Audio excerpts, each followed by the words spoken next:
ഇപ്പോൾ ഈ സമയത്ത് സഖാവ് ശിവൻകുട്ടി ഇത്രയും പ്രകോപിതനാകാൻ എന്താണ് കാരണമെന്ന് എനിക്കറിയില്ല. ഞാൻ എന്തായാലും കമ്മ്യൂണിസ്റ്റ് പാർട്ടി സെക്രട്ടറിയാണ്. പ്രകോപനം ഉണ്ടാക്കാനോ പ്രകോപിതനാകാനോ ഞാനില്ല. അതിന് എൻ്റെ രാഷ്ട്രീയ ബോധം എന്നെ അനുവദിക്കുന്നില്ല. ആ രാഷ്ട്രീയ ബോധം എല്ലാവർക്കും വേണം.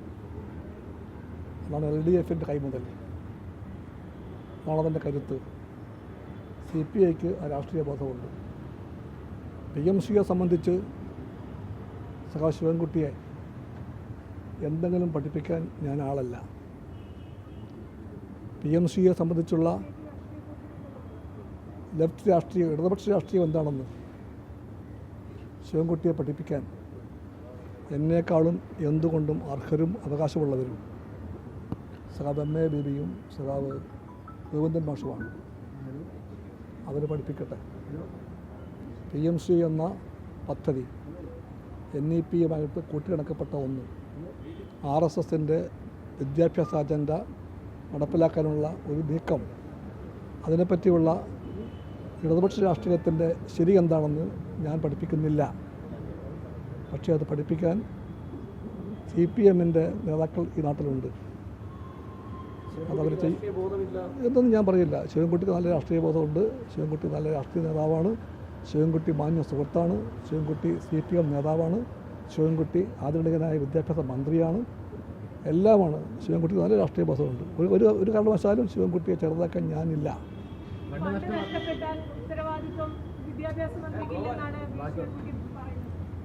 ശിവൻകുട്ടിയോട് ഞാൻ എന്താ പറയേണ്ടത്?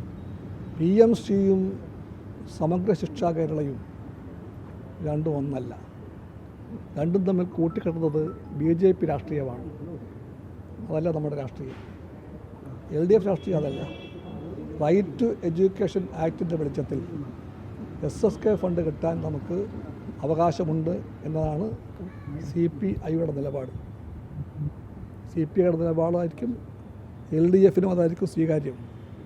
എന്തായാലും CPMന് അത് മനസ്സിലാകുമെന്ന് എനിക്ക് ഉറപ്പുണ്ട്. SSKയും PMCയും കൂടെ കൂട്ടിക്കെട്ടിക്കൊണ്ട് ആ ന്യായം പറഞ്ഞ് അവകാശപ്പെട്ട SSK ഫണ്ട് തട്ടിപ്പറിക്കാൻ കേന്ദ്രം ശ്രമിച്ചാൽ ഇടതുപക്ഷം അതിനെ രാഷ്ട്രീയമായി അതുപോലെ തന്നെ നിയമപരമായി നേരിട്ടേ തീരൂ. ആ രാഷ്ട്രീയം LDFനുണ്ട്.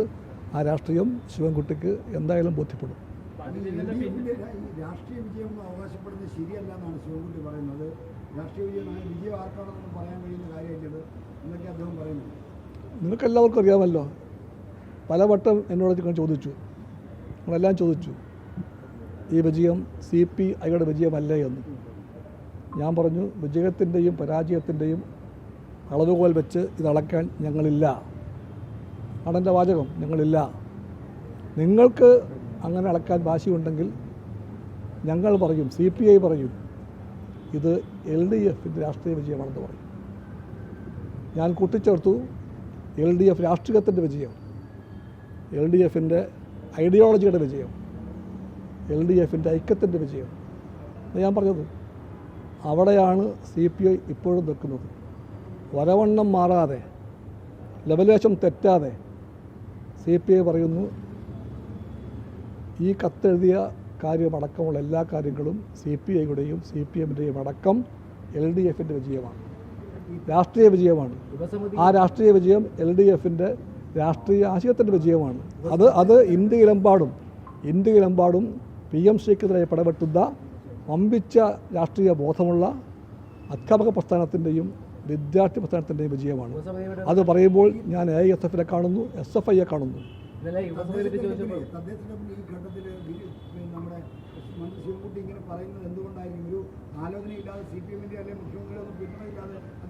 തുടക്കത്തിൽ ഞാൻ പറഞ്ഞല്ലോ, എന്ത് കാരണമാണെങ്കിലും ശരി, ഈ സമയത്ത് ആര് പ്രകോപനമുണ്ടാക്കിയാലും ആ പ്രകോപനം ഉണ്ടാക്കാൻ ശ്രമിക്കുന്നത് എൻ്റെ പ്രിയപ്പെട്ട സഖാവ് ശിവൻകുട്ടിയാണെങ്കിൽ പോലും പ്രകോപിക്കപ്പെടാൻ CPI ഇല്ല. CPIക്ക് വലുത് LDF രാഷ്ട്രീയമാണ്, LDF വിജയമാണ്.